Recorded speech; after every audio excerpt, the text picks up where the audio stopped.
Welcome to Wi-Fi Study, Changing the Way of Learning. This is Muskan presenting the Hindu editorial analysis of 21st July 2017. Here is the energy booster of the day. Thousands of candles can be lightened from a single candle and the light of the candle will not be shortened.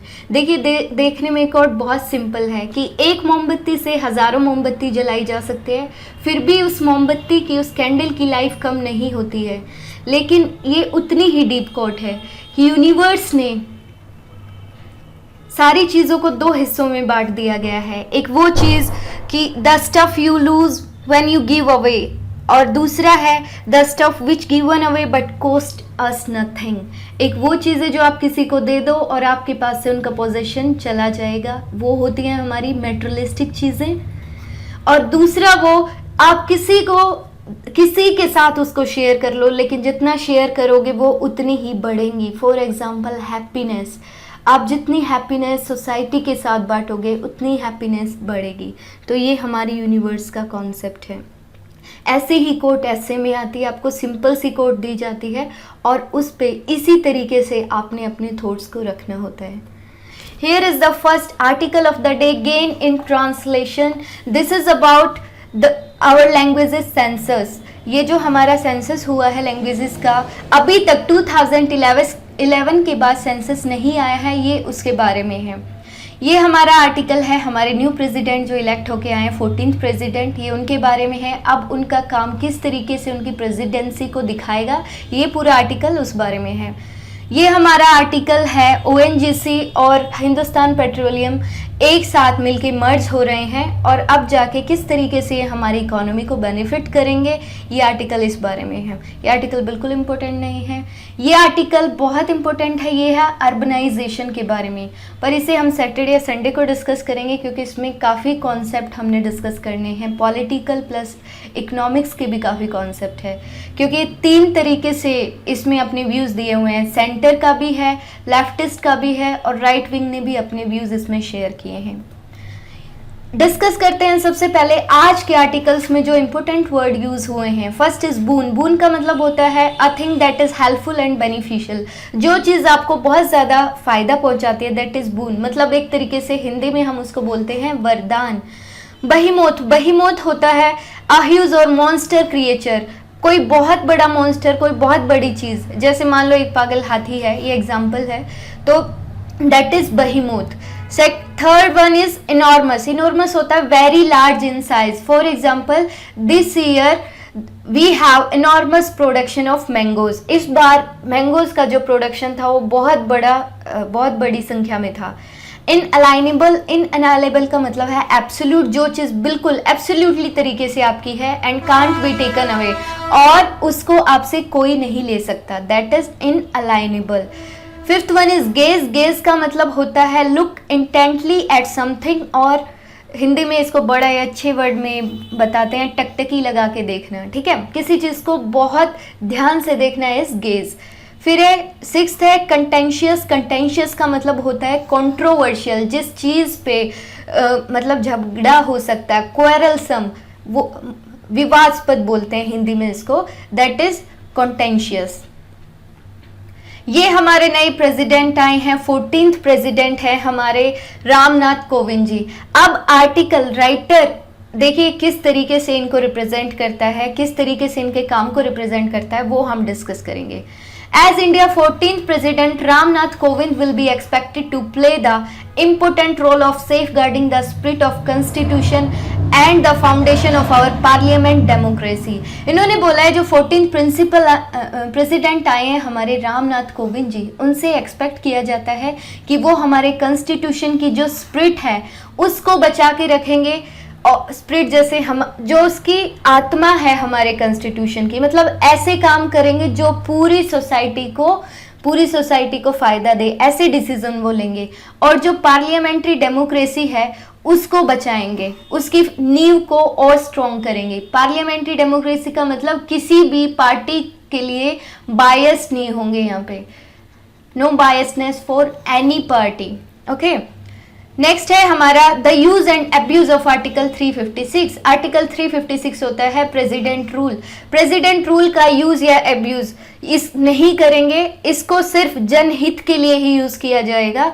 मतलब अब वो वाला time नहीं रहा 1975 से 76 वाला इंदिरा गांधी वाला time की कोई भी प्रेसिडेंट अपने अकॉर्डिंग एक्शंस ले सकता है। Now every action should be monitored by higher courts. अब जो हायर कोर्ट्स है वो सारे एक्शन को मॉनिटर करते हैं, वो भी देखते हैं कि अगर कोई डिस्क्रिशनरी पावर यूज हुई है, it is recommended by the union cabinet और not. On contentious pieces of legislation, contentious मैंने अभी बताया था, मतलब क्या बताया था, कंट्रोवर्शियल। अगर लेजिस्लेशन में ऐसे मुद्दे आते हैं जो कंट्रोवर्शियल है, he can be extremely influential when he counsel questions using his moral authority and weight of his public office. उस टाइम ये अपनी मोरल अथॉरिटी को देखेंगे, कोई भी ऐसा मुद्दा है चाहे किसी भी पार्टी का है, तो इन्होंने अपनी मोरल अथॉरिटी को वहाँ पे कंप्लीट करना है, अपनी माइंड को यूज़ करना है, अपने अंतरात्मा की और अपनी रीजनिंग को देखना है, वहाँ पे जो सबके लिए बेनिफिशियल हो वो डिसीजन लेना है।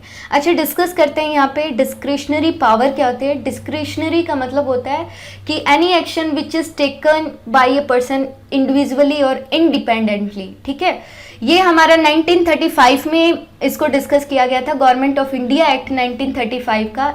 इसमें कौन सी पावर्स आती है, इसमें आती है वीटो पावर्स, जो 3 तरीके की होती है। First one is absolute veto. Absolute हमने ली थी ब्रिटेन से, और इसमें क्या होता है, इसमें जो प्रेसिडेंट है वो किसी भी बिल को वापस भेज सकता है। ठीक है, ये होता है हमारे नॉर्मल बिल्स के लिए। सेकंड होती है suspensive veto. Suspensive veto France से ली गई है, इसमें किसी भी बिल को बस एक ही बार वापस भेज सकते हैं। ये जर्नली अमेंडमेंट बिल होते हैं जो हमारे सिस्टम के लिए बहुत ज़रूरी होते हैं। Third one is pocket veto. Pocket veto जैसे इसका नाम है कि कोई भी बिल को पॉकेट में रखा जा सकता है। ये अमेरिका से लिया था, ये अमेरिका से ही ले सकते हैं हम इतनी अच्छी चीज़ें। Can keep a bill for unspecified time, मतलब अनिश्चित काल के लिए उस बिल को अपने पास रख सकता है president. Use of power define his presidency. उनकी पावर ही डिफाइन करेगी कि वो किस तरह के प्रेसिडेंट रहते हैं, वो किस तरीके से अपने पावर्स को यूज करते हैं। मिस्टर कोवन secured N impressive victory receiving more than the number of what placed to him, signifying acceptance level that go beyond the NDA political spectrum। इन्होंने कहा है कि जो विक्ट्री हुई है उनकी, उन्हें अभी मेरे ख्याल से 66.65% वोट मिले हैं। तो जो अपनी पार्टी है उसके स्पेक्ट्रम को भी क्रॉस किया है, मतलब इतने लोगों ने उनको एक्सेप्ट किया है। ये हमारे पॉलिटिकल लेवल को अपग्रेड करती है, इसका लेवल एक सीढ़ी और बढ़ाती है। क्योंकि यहाँ पे देखिए जो मुद्दा है नेशनल लेवल की बात है जहाँ पे, तो वहाँ पे कुछ लोग अपनी पार्टी से हट के जो सबके लिए बेनिफिशियल है उस काम को प्रमोट कर रहे हैं। तो ये बहुत अच्छी बात है। ऐसी चीज़ें देख के हमारे पॉलिटिकल सिस्टम के लिए हमारे मन में रिस्पेक्ट आती है। But as president mister Kovind will have to rise about political and social identities. President के तौर पे उनको पॉलिटिकल और जो सोशल आइडेंटिटी है उनकी, उनसे ऊपर जाना पड़ेगा। क्योंकि जो प्रेसिडेंट है हायर कॉन्स्टिट्यूशनल रैंक है, हमारी सबसे बड़ी कॉन्स्टिट्यूशनल रैंक है प्रेसिडेंट। फर्स्ट नागरिक होते हैं हमारे, ये फर्स्ट सिटीजन ऑफ इंडिया। तो इनको पॉलिटिकल और सोशल आइडेंटिटी से हटकर काम करना होगा। इसीलिए जो पीएम होता है हमारा और प्रेसिडेंट, इनका इलेक्शन प्रोसेस अलग अलग होती है। अगर दोनों ऐसे आएंगे तो एक तो पार्टी का कन्फ्लिक्ट हो सकता है, ऊपर से पावर का कन्फ्लिक्ट हो सकता है, ऊपर से प्रेसिडेंट की पावर अलग है, वो रिप्रेजेंटेटिव है हमारे नेशन का। तो इसीलिए प्रोसेस अलग, इनडायरेक्ट इलेक्शंस को हमने चूज़ किया है, नहीं तो ये प्रोसेस भी काफ़ी कॉस्टली हो जाएगी, टाइम टेकिंग हो जाएगी। ठीक है, He will be called upon to apply his mind and distinguish between settled convention and questionable precedent in arriving at decision। इनको यहाँ पे अपने माइंड का यूज़ करना होगा। ऐसे डिसीजन आएंगे जो बहुत क्वेश्चनेबल भी होंगे, जिन पे बहुत सारी कन्वेंशंस भी आएंगी, लेकिन उन कन्वेंशंस को नज़रअंदाज करते हुए इन्होंने यहाँ अपने डिसीजन को देखना है जो मेजॉरिटी के लिए अच्छा होगा। The office of the president was not conceived as merely ceremonial post. ये सिर्फ एक सेरेमोनियल पोस्ट नहीं है कि एक प्रेसिडेंट होना चाहिए कंट्री में तो एक प्रेसिडेंट है, नहीं, इसके पास काफ़ी पावर्स हैं, काफ़ी अथॉरिटीज़ हैं। A discretionary power that he has demanded delicate balance without slipping into being either as unthinking rubber stamp or overzealous interventionist। मतलब ये सिर्फ रबर स्टैम्प नहीं है कि एक रबर स्टैम्प बोला जाता है हमारे उसको कि ठीक है रिप्रेजेंट करने के लिए एक पोस्ट रखी गई है, नहीं, ऐसा नहीं है बिल्कुल भी। बहुत सारे डिसीजन को इफ़ेक्ट करते हैं, किसी भी बिल को रोक सकते हैं, किसी भी बिल को एसेंट दे सकते हैं टाइम पे, तो काफ़ी सारे डिसीजन को ये प्रभावित करते हैं। नाइदर ये ओवर जेलियस बीच जो बिचौला होता है कि दो पार्टी के बीच में ठीक है एक आदमी को बिठा दिया गया जो बिल्कुल बायस नहीं है, नहीं ऐसा नहीं है, इनकी अपनी अलग आइडेंटिटी है। नेक्स्ट हमारा आर्टिकल है ONGC and HPCL now become one entity. ये दोनों मिलके अब एक एंटिटी बन चुके हैं। The union cabinets permit purchase of Hindustan petroleum corporate limited and ONGC has cleared the decks for India to have its own oil giants. अब छोटी कंपनी, दो छोटी कंपनी है तो वैसे अपने लेवल पे तो बड़ी हैं, लेकिन अब एक ये बड़े लेवल की कंपनी बनने जा रही हैं, दोनों आपस में मर्ज होके। यूनियन कैबिनेट ने परमिट कर दिया है कि जो ONGC है उसको HPCL को परचेज करने के लिए। The decision follows the finance minister announcement in the year budget that the government would seek to merge public sector oil companies to create larger entities. जो फाइनेंस मिनिस्टर है उन्होंने पहले ही अनाउंस कर दिया था कि इस बजट में जो पब्लिक सेक्टर है उनको हम मर्ज करके बड़ी एंटिटीज बनाएंगे।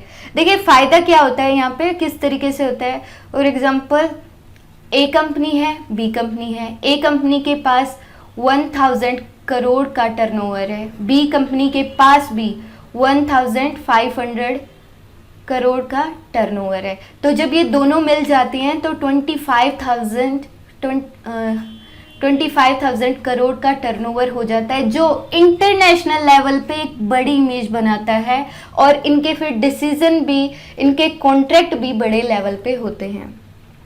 The acquisition expected to consummated over the next year with ONGC। ये नेक्स्ट ईयर तक होने वाला है, 2018 तक इनकी सारे लीगल प्रोसेस भी हो जाएगी। अभी क्या किया है गवर्नमेंट ने, इनको 51% स्टेक HPCL के दे दिए हैं। ये हम सबको पता है कि 100 में से जिसके पास 51% शेयर होते हैं वो ओनर होता है उस कंपनी का। This would offer ONGC access to HPCL refining and retail facility। ये अब जो इसकी रिफाइनिंग है या रिटेल फैसिलिटी है, अब ONGC उसका बेनिफिट उठा पाएगा। ऑब्वियसली इसने अगर इसको खरीद लिया तो इसके सारे बेनिफिट इस पे ट्रांसफर हो जाएंगे।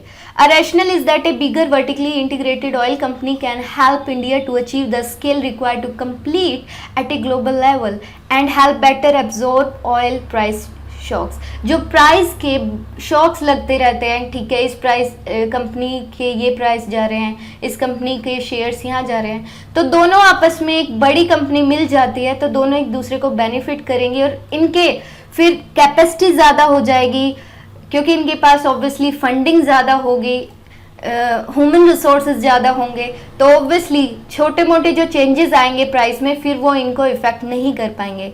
In fact, it is expected that cabinet may decide to consolidate more public oil company। Cabinet ने डिसाइड किया कि इसके बाद में अभी और भी ज़्यादा ऑयल कंपनी है उनको भी कंसोलिडेट किया जाएगा।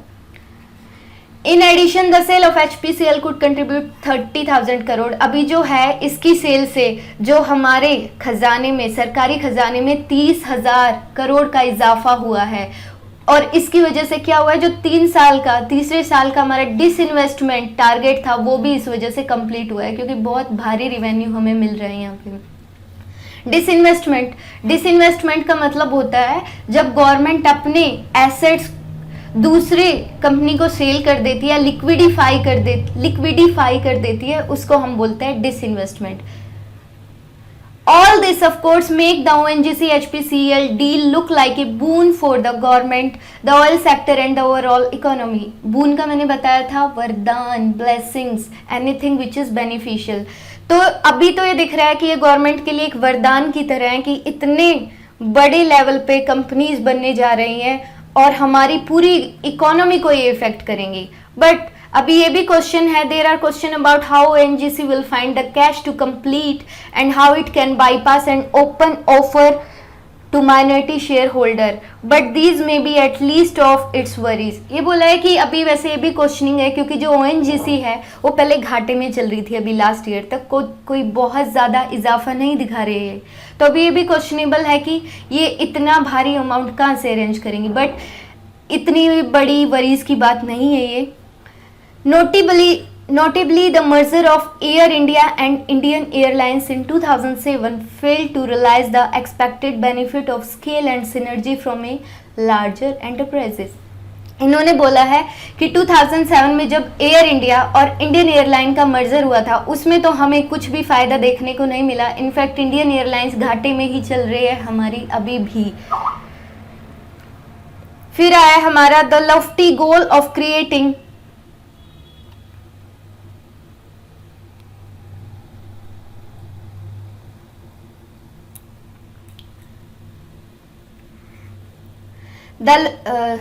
The lofty goal of creating profitable international oil behemoth cannot achieve unless they confirm the basic rule of the business. behemoth मैंने बताया था मॉन्स्टर लेवल पे, तो बोले कि तब तक ये इतने बड़े प्रॉफिट इंटरनेशनल लेवल पे अचीव नहीं किए जा सकते जब तक हम बिजनेस के बेसिक रूल्स को कंफर्म ना कर लें।